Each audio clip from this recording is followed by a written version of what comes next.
Published, 20:01 Eastern Daylight Saving Time, the 13th of April 2018. Updated, 20:01 Eastern Daylight Saving Time, the 13th of April 2018. They bear a striking likeness to each other. Two young men, both ruggedly handsome with matching stubble and wide, irresistible grins. No wonder they both captured the heart of the same woman, Meghan Markle. But only one of them is going to be waiting at the altar for Meghan on the 19th of May. And it's not Cory Vitiello, a celebrity chef in his home city of Toronto and the person she was dating just weeks before she met Prince Harry. Here the Mail's David Jones uncovers the untold story of Meghan's secretive two-year affair with Cory, who helped lift her spirits after her first marriage had broken down. Through exclusive interviews with the man himself, his mother and Meghan's inner circle during her years in Toronto, when she was filming the series Suits, we've discovered just how close she came to marrying Cory, the real reason their relationship faltered and how, through him, she gained access to the loftiest levels of society, and, ultimately, the high-powered friends who would introduce her to the prince, in Part 2 of the Daily Mail's Weekend Special on the Rise and Rise of Meghan Markle. David Jones speaks to her former partner Cory Vitiello, pictured left, his mother and Meghan's inner circle during her years in Toronto. Cory Vitiello, pictured, who started his first catering business at 15, impressed Meghan with his burgers and rugged good looks as an avowed foodie, whose slender figure belies her weakness for calorie-laden dishes. Meghan Markle loves to dine out. And during the summer of 2014, she penned a gushing review on her new lifestyle blog in praise of a small but fashionable restaurant near her Toronto neighborhood.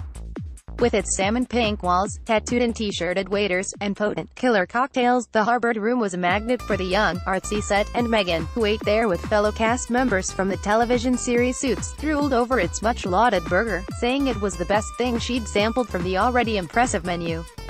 The actress expressed equally unbridled admiration for the restaurant's co-owner, Canadian celebrity chef Cory Vitiello, who had been taught to cook as a child by his Italian grandmother and started his first catering business from his home, in a sleepy provincial town, when he was just 15, and maybe that's part of it, the small-town charm and moral compass of someone who doesn't come from the big city, but dreams big thoughts and makes them happen. That makes his food so approachable yet inspired, said Meghan, proclaiming Vitiello, then 35, her very favorite chef. Yet it wasn't only his culinary skill that impressed her. What she omitted to say, in her eloquent paean, was that she was falling headlong in love with Vitiello, whose Scandinavian and Latin genes, his mother's ancestry is Swedish, and his father, a retired PE teacher, is of Italian descent, had combined to produce a stubble-jawed Adonis. That summer, they began an intense relationship that would last for almost 2 years, causing many in their circle to believe it would lead to the altar. Meghan Markle and Prince Harry, who will marry in May, met just weeks after her relationship with Cory, and the man who could have married Meghan bears a striking resemblance to her fiancé Prince Harry, whom she will marry. In fact, when Meghan published that glowing review on her now-closed blog, The Tig, their romance might have been advancing apace. And when she asked Vitiello, in a Q, dropping hints about her romantic status on social media is something of a trademark for Meghan, who first indicated that rumors about her love for Prince Harry were true by posting an image of two spooning, smiley-faced bananas, a favorite fruit of his. Certainly, the timing of that internet post in 2014 fits with what I've learned about Meghan's secretive affair with the chef. For the review appeared on the 10th of July 2014, and, in an exclusive interview, his mother Joanne Vitiello told me her son's relationship with Meghan began around that time, after Meghan visited the Harbour Room with friends from Suits. Their intense relationship led many to believe it would lead to the altar when she returned to the restaurant to celebrate her 33rd birthday with her castmates, on the 4th of August 2014. Her feelings for the tall, athletically built Cory were plain for all to see. The full inside story of Meghan's courtship with Vitiello, which began a year after her divorce from film producer Trevor Engelson and ended shortly before she met Harry, has never before been told. Nor, beyond the names of her favorite hunts, do we know much about Meghan's life in Toronto, a city she has called her adopted home, having lived there for 6 years, between 2011 and 2017, for the most part anonymously, in an unpretentious clapboard house, in an unremarkable street. However, after interviewing numerous sources in Canada, including Cory's parents, and speaking to the chef himself, a commendably honorable man who has resisted colossal offers to sell his story, I have pieced together the intriguing prequel to the royal love match. Meghan was an actress on the rise, but in Toronto, chef of the moment Cory was the bigger star. Fruity, the photo Meghan posted on social media in 2016 that hinted she was in a relationship with Harry is integral to Meghan's story for many reasons. not least because it explains how the actress, who arrived in Toronto as an unknown and left last November as the world's most Googled woman, positioned herself, some might say rather calculatingly, in the elevated social milieu which led to her being introduced to Harry. Rather like the film Sliding Doors, which shows how differently people's lives would turn out, but for a small twist of fate, it also gives us a picture of the wildly contrasting future that would have awaited Meghan had she married Cory Vitiello. His mother certainly left me in little doubt that she would have been thrilled to have Meghan for a daughter-in-law. She was effusive in her praise for Meghan, who spent the Christmas of 2015 with the Vitiello family, staying for several days at their modern home in Brantford, west of Toronto. And when I asked Mrs. Vitiello whether Cory and Meghan's relationship had been very serious, her reply was emphatic: absolutely. And we are very fond of her, declared Mrs. Vitiello, very deliberately using the present tense. She is a lovely, lovely woman. Very smart, very bright, very caring. She's a warm personality, very sincere. We very much enjoyed the time we spent with her. She fitted very well into our family. The royal family, and Britain, is very lucky to have her. She arrived in Toronto as unknown but left it last November as the world's most Googled woman. Such is her worldwide renown today, that the velocity of Meghan's rise is difficult to contemplate. 7 years ago, when she landed the part of legal assistant Rachel Zane in a new cable TV series, Suits, which was to be shot in Toronto, because Canada gives generous tax credits to TV and movie producers, she was still a virtual unknown. Her most recent screen appearances had been minor roles in two forgettable films, one a gallows humor comedy, Get Him to the Greek, starring Russell Brand, and she was one among legions of anonymous actors striving for stardom in a remote, cliquey and, during the long winter, forbiddingly cold city. There was no guarantee Suits would take off, but the prospect that she might at last break into the big time thrilled Meghan. After all, she was approaching 30 and knew there wouldn't be too many more opportunities to attain the recognition she'd sought since girlhood. For this naturally gregarious woman, however, loneliness was her biggest enemy during those early days. 2,500 miles away from her home city of Los Angeles, where she had many friends, and had lived for the past 6 years with Trevor Engelson, her soulmate and mentor since her early 20s. Knowing they would be apart for a prolonged period, perhaps they felt a need to affirm their commitment to one another. For in September 2011, Meghan flew to Jamaica to marry Engelson in a laid-back ceremony at a beach resort, accompanied by exuberant beach games and fueled by copious amounts of rum punch and Red Stripe lager. The couple were also carried aloft in chairs. In accordance with Trevor's Jewish faith, Meghan married Hollywood producer Trevor Engelson, pictured in 2011, but the couple were forced to live apart when she left Los Angeles to film Suits in Toronto afterwards. They would fly the 5 hours between LA and Toronto for trysts whenever possible. There were also many Skype and FaceTime calls. However, her husband's career as a Hollywood film producer and agent was also advancing apace, so their hectic schedules restricted these liaisons, placing the relationship under strain. Matters were made worse because, when they did manage to snatch some time together, it was clear to Trevor that Meghan was changing. Habits that had once endeared him to her, such as rolling up for appointments late, in unironed clothes, now annoyed her. Starring for the first time in a TV series seemed to be turning her head, and she found a new circle of friends among her fellow actors, so that, though she had often declared that she couldn't envisage life without Trevor, he began to feel like a spare part. There wasn't anything exciting about Meghan's new working environment, however. Acting on a primetime series might sound glamorous, but Suits is largely filmed in a grim, concrete hangar on a former military base on the outskirts of Toronto, and she would have to mooch around there for hour upon tedious hour, waiting to be called on set. Meghan's two dogs, Guy and Bogart, pictured, took pride of place both in her home and on her social media. Home for Meghan was a 3-bedroom house in Seton Village, an old neighborhood with an English feel now popular with bohemian media types, where she did all she could to create an air of familiarity. She redecorated the house, 10 Yarmouth Road, in light colors. Hung paintings, installed modern furniture, and filled it with flowers so it would resemble the cozy, yellow-painted Californian bungalow she and Trevor had shared off Sunset Boulevard. Meghan even brought her white Audi SUV from California to Toronto, a 40-hour drive away, and added a sense of permanence to the move by taking household appliances like her well-loved food mixer with her. There was something inside her that wasn't content with just being an actress, Cory's friend for company. She installed her two adored dogs in the house. She would take Guy, a beagle, and Bogart, a Labrador Shepherd cross, both acquired from an LA rescue pound, for long walks in the snowbound local park, returning to cook supper for one. She lived here very quietly, at least until Harry came on the scene. It was only after that when she really began to have friends round, and they had a big party, her former next-door neighbor, Bill Capitanos, told me. The 75-year-old Greek-born retired restaurant manager says he became a sort of uncle to Meghan.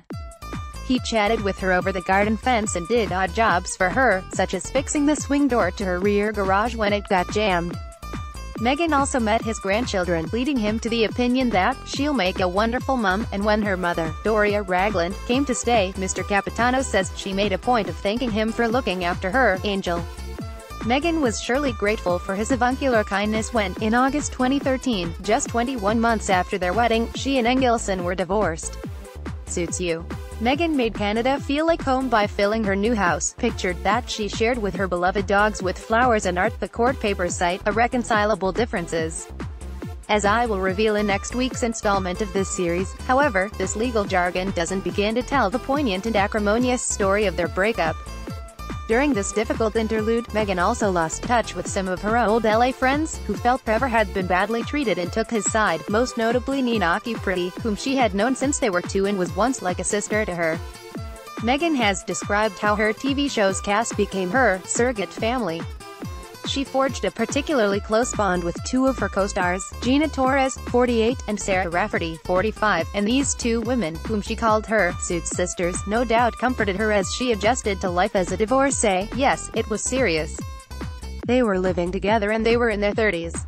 Cory's mother sometimes, after a long day at the studio, Gina would cook supper for her. Meghan adored her picadillo, a Latin American-style hash, which they washed down with white burgundy. They also began frequenting Toronto's many stylish bars and restaurants, and it was on one such evening that Meghan met the chef Cory Vitiello. The received wisdom is that she was the more famous half of this good-looking couple. In Toronto, however, this was far from the truth. While Suits was becoming increasingly popular, during the second series it became the most-watched show in the US among viewers in the 18 to 49 age bracket, and her character, the smart, sassy Rachel Zane, was beginning to attract hordes of male admirers. Vitiello was the real celebrity in his home city. Something of a Jamie Oliver figure in Toronto, albeit less laddish, he made frequent TV appearances, and he had turned the Harvard Room, which he has since closed to concentrate on his new venture, a rotisserie chain, into the city's coolest eatery. In Suits, Gina Torres, pictured left, the ex-wife of actor Lawrence Fishburne, played Meghan's boss. In real life they became like sisters. Moreover, he had reportedly dated two of Canada's most high-profile women, heiress, politician and businesswoman Belinda Stronach, 13 years his senior, and beautiful TV presenter Tanya Kim. Korean-Canadian Miss Kim co-hosted an influential talk show with Ben Mulroney, son of former Prime Minister Brian Mulroney and husband of style guru Jessica Mulroney. Jessica would later become one of Meghan's closest confidants, and is said to be the royal wedding planner-in-chief. She has also been tipped to be Meghan's maid of honor. Vitiello is also friendly with Marcus Anderson, global membership director of the elite private club Soho House, which has a branch in Toronto, though Meghan was reportedly introduced to Prince Harry by Violet von Westenholz, daughter of Prince Charles's pal Baron Piers von Westenholz, who did PR for Ralph Lauren when Meghan was the fashion company's brand ambassador. Anderson is also said to have played a part in making the match. When the news broke she was with Harry, we were so shocked. I never really did get to say goodbye personally. Cory's mother, the personable chef, mingled easily with these major social players at his restaurant, and rubbed shoulders with them at charitable galas and other events. So when Meghan became his girlfriend, he provided her with a passport into the most influential echelons of Toronto society, a clique whose connections spread far beyond Canada, and it was this quantum leap from actress to glittering social butterfly, and then, by dint of her campaigning work with organizations such as the United Nations and World Vision, that brought Meghan into the orbit of royalty. Columnist Shannon Gavanna, Toronto's most in-the-know social observer, met Meghan many times, and recalls throwing a dinner party she attended with her new beau. "She was just a cable actress to me and didn't mean much," he told me. "Cory is a friend of mine, a lot of people know him. He is a swell guy, and pretty much liked by everyone. He would be invited to top gatherings by dint of his talent and personality. Within the confines of the city, being with him was definitely a useful platform for her. He would be bigger in terms of the establishment of Toronto. He would be leverage for Meghan." Her co-star Sarah Rafferty, pictured left, is expected to be on the guest list at the royal wedding. A lot of TV shows have been shot in Toronto, but you don't often see someone like Meghan up on the billboards. She was different in that respect, and I feel like if she had never come to Toronto she wouldn't be marrying Prince Harry. There was something about coming to Toronto, becoming friends with the Mulroneys, and having a high social cachet. It was the perfect storm that created the opportunity. Did Gavanna think Meghan deliberately engineered her social elevation? All of life is deliberate. I think she took advantage of the opportunity that came her way. It was a case of serendipity, opportunity meets luck. There was something inside of her that wasn't content with just being an actress. I mean, what would have happened after Suits? She wasn't getting any younger, yet all this is hindsight. Back in the summer of 2014, before the doors slid shut on her relationship with Cory, Meghan was blissfully happy with her lot. Indeed, life had never felt so good. She declared as much in her quirky blog, The Tig, which she had launched that year with the aim of further raising her profile. Why did Meghan's seemingly perfect love match with Cory end? And more pertinently, was there an overlap between her relationships with him and Harry, as some have suggested?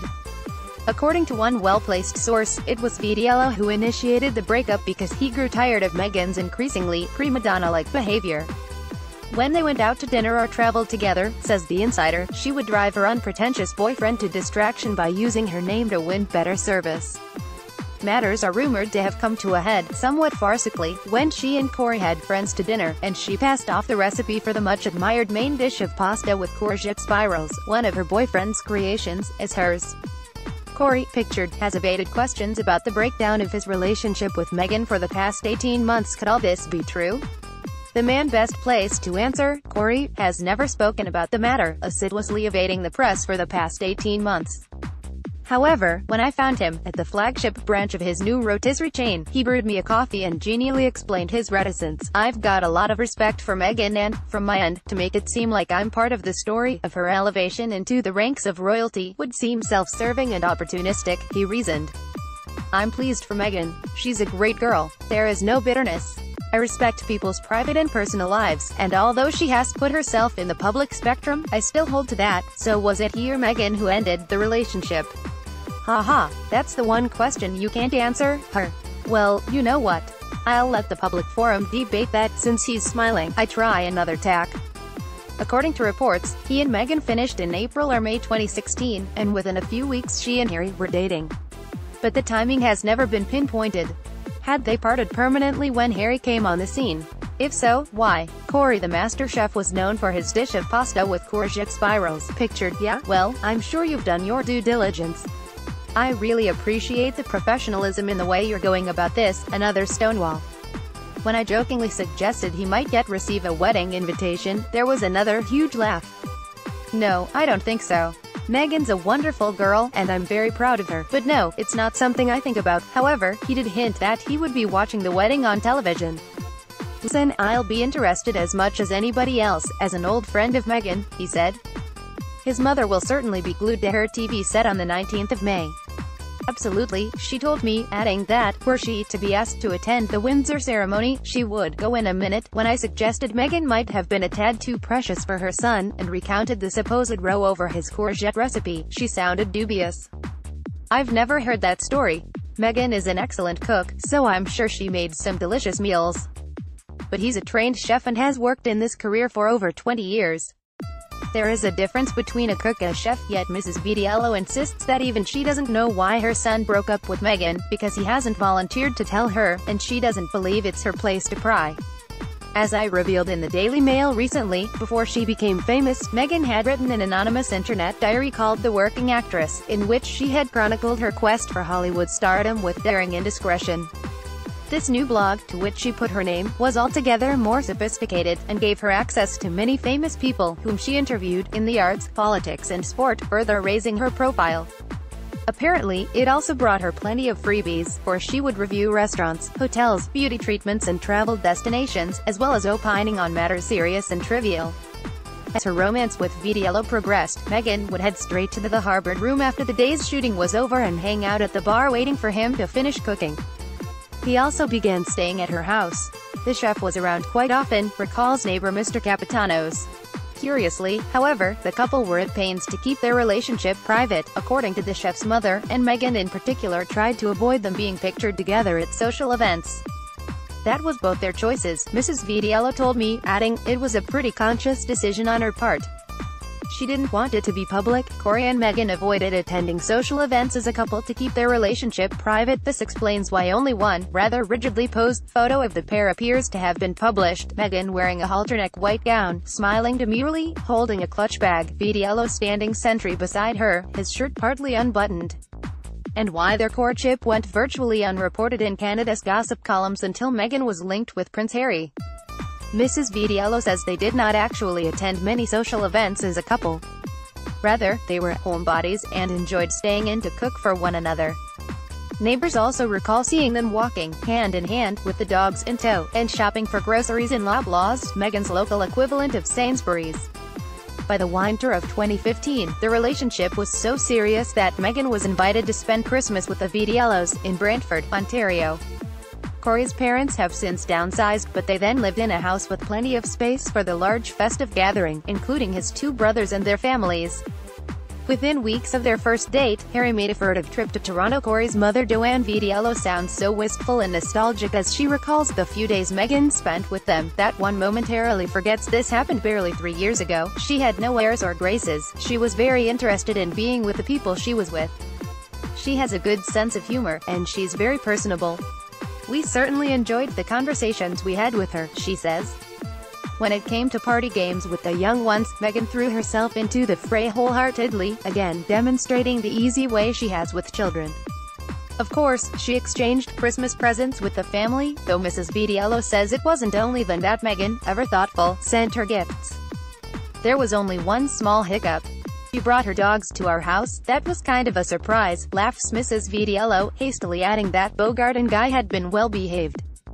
Cory and Meghan tried to keep their relationship under wraps, but there were hints, such as him posting a picture of himself with Meghan's dog Guy on social media in March 2016. Later, driving through the Vitiello snowbound, near deserted neighborhood, I pondered the enormous contrast between Meghan's nearly life, and the life that now awaits her.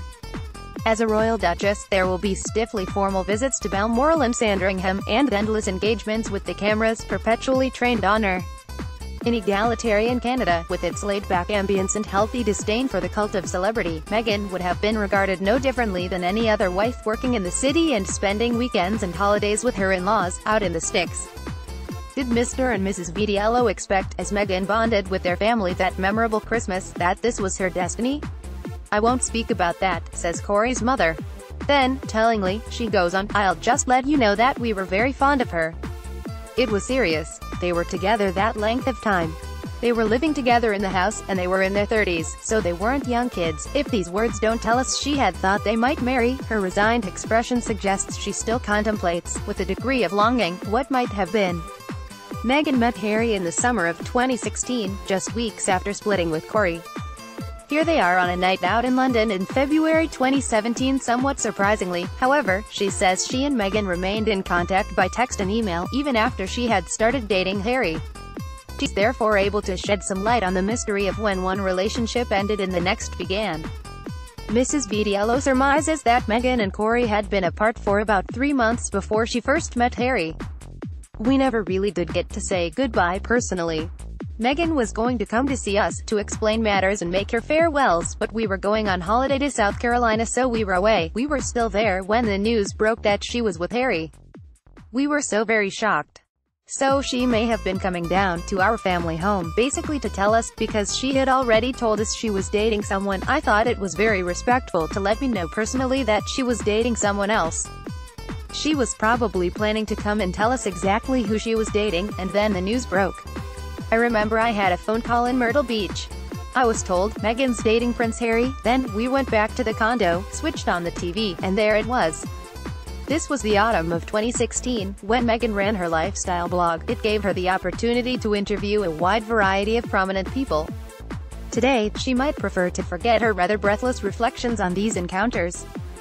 However, they tell us as much about her as her subjects, as the following extracts show. The 7th of July 2014, after meeting Princess Alia Al-Senussi, member of the exiled Libyan royal family, little girls dream of being princesses. I, for one, was all about Shira, princess of power. And grown women seem to retain this childhood fantasy. Just look at the pomp and circumstance surrounding the royal wedding and endless conversation about Princess Kate. So when my dear friend introduced me to Princess Alia Al Sanusi. I had a bit of a pinch me I'm emailing with a princess moment. The 29th of August 2014 dinner with Rory McIlroy. Beyond the work play ethic, the most endearing quality of this man is his character, as real and honest as they come, enjoying a plate of pasta with veal ragu and expressing a love for his parents that is rarely seen in men his age. He is not just the real deal, he is real. Courteous, class and ever so talented. Social whirl. Meghan on a night out, age 22.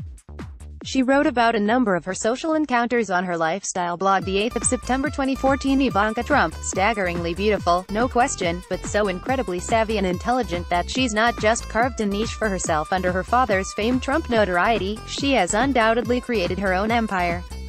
It's so easy to knock the girls who come from privilege, but I always remember Ivanka being different. The 6th of February 2015. Elizabeth Hurley. I can't begin to tell you about my girl crush on Elizabeth Hurley. Maybe it started with that safety pin dress in the 90s, with the high slit, low neck, and oh so virtuous teeny diamond cross around her neck. I wish I could lie to you and say my 17-year-old self didn't try to replicate this look for the high school prom, but my oh my, would the photos prove me wrong. I've always loved everything about Liz Hurley, and when I realized she was going to be debuting in a new show, The Royals, in which Hurley plays a British queen, I had to reach out to her. Thanks Liz, for making me aspire to act like a lady and feel like a woman. Meghan revealed she developed a girl crush on Liz Hurley after she was photographed with Hugh Grant wearing a safety pin dress in the 90s. The 8th of August 2014. Serena Williams. We hit it off straight away, taking pictures, laughing, and chatting, not about tennis or acting, but all about good, old-fashioned girly stuff. So began our friendship. We are both the same age, have a penchant for hot sauces and adore fashion, but what connects us more than those things is perhaps our belief in exceeding expectations, our endless ambition. The 9th of September 2014. Heidi Klum, supermodel. Last year, at a Golden Globe after-party, I spot sick what can only be described as the most beautiful woman I had ever seen. Yes, empirically speaking, Heidi Klum is gorgeous. But it was more than that, she looked real. Like the kind of chick you would want to grab a drink with, who juggles mommyhood with being a producer, host, model, designer and isn't afraid to get messy or laugh at herself. So precisely when and where were Meghan and Harry introduced? Various theories have been advanced, but according to Meghan's biographer, Andrew Morton, they first met on a blind date at Soho House, London, in early July 2016. Meghan, he says, had stopped off in the capital for a few days after a hen weekend for her writer friend Lindsay Roth, on the Greek island of Hydra, ostensibly to promote suits and attend the Wimbledon tennis tournament on behalf of Ralph Lauren. However, as she sat in the player's box watching Serena Williams win a place in the quarterfinals, virtually unrecognized among famous faces such as the legendary Vogue magazine editor Anna Wintour, she concealed a burning secret. She and Harry had gotten along so well on their first date that they had agreed to meet again. Soon afterwards, they would journey alone to Botswana, where, camping out in the wilds, their romance was sealed. Violet Von Westenholz might have made the introduction, but the strong likelihood is that Misha Nonu, fashion designer to the rich and famous and a mutual friend of the couple, was the arch matchmaker, assisted by the previously mentioned Marcus Anderson. Meghan with Cory and his friend, Soho House consultant Marcus Anderson, who became her confidant. Misha, 31, whose father is a wealthy Iraqi dermatologist. Her mother is English, attended a top Surrey public school before moving to New York to pursue her fashion career, but she has mingled in royal circles for years. Her former husband, multimillionaire art dealer Alexander Gilkes, was at Eton with Harry and Prince William, and they attended William's wedding to Kate Middleton. Misha and Meghan first crossed paths in December 2014 at the exclusive annual Art Basel